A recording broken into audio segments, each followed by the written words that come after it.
వస్తాయండి పథకాలు ఇచ్చి జనాన్ని సోమరపోతులు చేస్తారు ఇంతే. జగన్ అన్ని పథకాలు ఇచ్చాడు, బాగానే ఉంది. తిని పని పాటు చేయకుండా తాగుతాం, చెందతాం, ఎళ్ళకాడు కూర్చోవటం. ఎవరు కష్టపడాలండి. వస్తాయండి, ఇస్తాడు. మాట అన్నాక గ్యారెంటీగా ఇస్తాడు. కంపెనీలు వస్తాయండి రాజధానికి. చదువుకున్న కుర్రోళ్ళకి ఉపాధి కల్పిస్తారు. అది కావాలి మనకు అసలు. నాకు పిల్లలు 5 గ్యారెంటీ అది అసలు. ఇప్పుడు 1 సంవత్సరం అవుతుంది, ఇంకా 4 ఏళ్ళు ఉంది కదా ఈ పరిపాలన.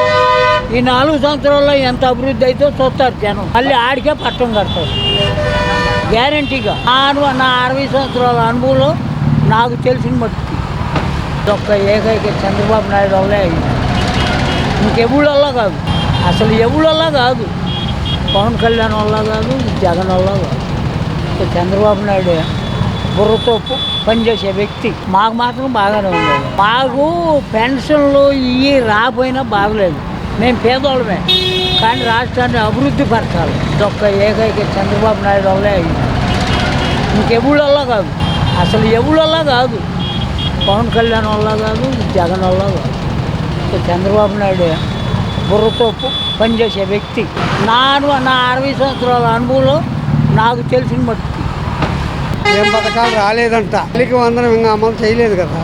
చేయగలుగుతారా? ఒక ఇంట్లో చక్కదిద్దుకోవాలంటే మనకి ఎన్ని రోజులు పడుతుంది? వాళ్ళు ఇంత రాష్ట్రం మీద చేయాలి కదా. చేయకుండా ఉంటే సరే వస్తుంది కదా. ఒక్కొక్కటి చేసుకుంటా వస్తుంది. చేయలేదంటే ఇంక దానికి ప్రత్యర్థులు ఉంటారు కదా, చేయలేదనే దానికి. లేకుండా ఏముండరు కదా. సర్వం కోల్పోయింది జగన్మోహన్ రెడ్డి వల్ల. ఏమో చెప్పలేము, కొంతమంది ఉంటారు కదా వ్యతిరేకంగా కూడా మాట్లాడేవాళ్ళు. దానికి మనం ఏం చేద్దాం? సహజంగా ఉంటుంది. మంచి ఉన్న కాడ చెడు కూడా ఉంటుంది. మంచి చెడు బ్యారేజ్ చేసుకోవాలా. దానివల్ల ఉంటుంది, సహజంగా జరుగుతూ ఉంటాయి. పథకాలు రాకుండా ఎవరికి లేదు, అందరికీ వస్తున్నాయి పథకాలు. అన్ని శుభ్రంగా ఉన్నాయి. అందరికీ ఇచ్చారు, అందరికీ ఇదైంది. అది ఊరిన మాటలు, అంత మించి ఏం లేదు. వాళ్ళకే ఇచ్చినట్టే వీళ్ళు అవుతారా ఏంటి? అసలు నిమిషం కూడా ఉంది. పథకాలు అన్నీ ఇస్తున్నారు, వరుసగా వస్తున్నాయి. ఆడ పెట్టిన బొక్కంతా తీర్చుకొని చేసుకుంటూ నిదానంగా అన్నీ చేస్తున్నారు. మనం వచ్చి 6 నెలలు అయింది. అదే 6 సంవత్సరాలు కాదు అయింది, 4 సంవత్సరాలు కాదు. 6 నెలలు తీర్చుకొని చేసుకుని వెనకాల ఉన్న ఇవ్వాల్సిన వాళ్ళందరికీ ఇచ్చుకుంటూ జాగ్రత్త చేసుకుంటూ రావట్లా. మనం 1000 కోట్లు ఇచ్చారు. అది పోలవరం డ్యాము వాళ్ళందరికీ 1000 కోట్లు ఇచ్చారు. మరి ఎక్కడి నుంచి వస్తాయి?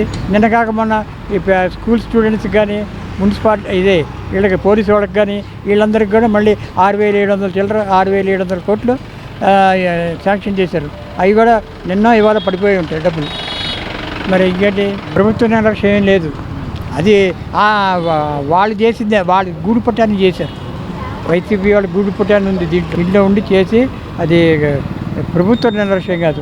అది అన్ఎక్స్పెక్టెడ్ తెరుచుకోవడం, అది ముందుకు వెళ్ళిపోవడం జనం అది జరిగిందే. కానీ అది ఎవరి వల్ల పలానా వాళ్ళ వల్ల జరిగింది అనేది నిర్లక్ష్యం లేదు. కాకపోతే వాళ్ళు ఓపెన్గా గ్రౌండ్లో పెట్టడమే అదొకటి రాంగ్, అంతేకాని అదే ట్రాఫిక్ ఎందుకు ఆపుతారు? ఆయన వస్తే అసలు ఆపరు. నాకే ఆపొద్దని చెప్తున్నాడు ఆయన, ఎవరు సీఎం గారు. ఇక ఆయన వస్తే ఆపుతారా ఏంటి? అందువల్ల ఇబ్బంది ఏం లేదు. చాలా సమయం ఉంది, ఇంకా బ్రహ్మాండంగా జరుగుతుంది. ఇంతగా మొన్న మళ్ళీ 10 లక్షల కోట్ల రూపాయల పెట్టుబడులు వస్తాయని చెప్పారు. మళ్ళీ దావోస్ వెళ్తున్నారు సీఎం గారు. దీన్ని బట్టి ఇంకా ఎంత వస్తుందో ఏంటో చూడండి. దాన్ని బట్టి అయిపోద్ది. అవన్నీ కూడా అవుతున్నాయి కదా. కాంట్రాక్టర్స్ అందరికీ కూడా దీన్ని ఏమంటారు, కొటేషన్స్ అన్నీ అయిపోయినాయి. ఈ నెలాఖరికి ఫైనల్ అయిపోద్ది అంతా. వర్క్ కూడా చాలా స్పీడ్గా జరుగుతుంది, చెందుతుంది. అనుకున్న టైంకే లోపే ఇస్తాడేమని అనుకోవడం. నేను ఆయన చెప్పిన టైంకి ఇంకా లోపే రావచ్చు. సరే అయ్యో అప్పుడు చేసిన ఒకరిని చేసుకుంటా, ఆయన అప్పులు చేసుకున్నాను, ఆయన అప్పులు చేసి వెళ్ళిపోయాడు. ఈయన కట్టుకుంటూ వస్తున్నాడు మొత్తం అన్ని. ఈ పథకాలు మెల్లిగా పెడతాడు, వస్తున్నాయి. వాళ్ళు ప్రభుత్వం ఇచ్చారు, ఏమి ఇచ్చారు? ఇప్పుడు మొత్తం అంత అప్పులు పెట్టాడు గవర్నమెంట్కి. ప్రతి ఒక్క చోట మొన్న తెనాలికి వెళ్ళి వచ్చాను, రోడ్లు వేసామని చెప్పారు. ఇప్పుడు రోడ్లు వేసామని లేదు, రోడ్లు చూస్తే అంత గొయ్యలు.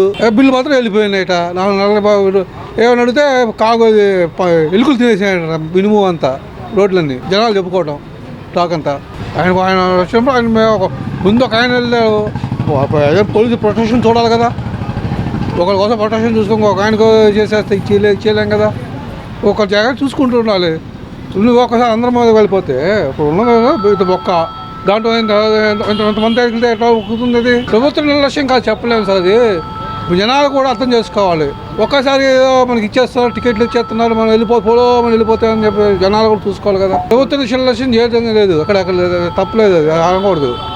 ఇప్పుడు వాళ్ళు పాపం ఒకళ్ళు రక్షిస్తామని చెప్పి తీసుకుని వెళ్ళాడు లోపలికి, ఇంకో జనాలని మన టికెట్ ఇచ్చేస్తారు, టికెట్లు ఇచ్చేస్తున్నారు, మనం వెళ్ళిపోదాం, మనకే టికెట్లు వచ్చేస్తాయి ఎంత అంటే జనాలు కూడా ఆగాలి. అది ఆన్లైన్ కన్నప్పుడు ఒకప్పుడు టీటీడీ వచ్చిందండి, వచ్చిన తర్వాత జగన్మోహన్ రెడ్డి ప్రభుత్వం వచ్చింది తర్వాత ఒకప్పుడు ఇక్కడ 300 రూపాయలు టికెట్ ఇక్కడ అమ్మేవాళ్ళు విజయవాడలో, టీటీడీ కళ్యాణ మండపం దగ్గర, ఇప్పుడు కళ్యాణ మండపంలో అమ్మేవాళ్ళు. నాకు తెలిసి ఇప్పుడు కళ్యాణ మండపంలో చేసాను, అక్కడ కొన్ని టికెట్లు ఇచ్చాడు, ఇక్కడ వచ్చిన తర్వాత కొన్ని టికెట్లు ఇచ్చేవాడు. ఇక మీకు జగన్మోహన్ రెడ్డి వచ్చింది కొన్ని 5 ఏళ్ళలో టికెట్లు 300 రూపాయలు టికెట్ దొరకట్లా. ప్రతి ఒక్క దానికి ఇది వేసాడు. అప్పుడు నేను గొప్ప కోవిడ్ వచ్చింది అన్ని తీసాడు,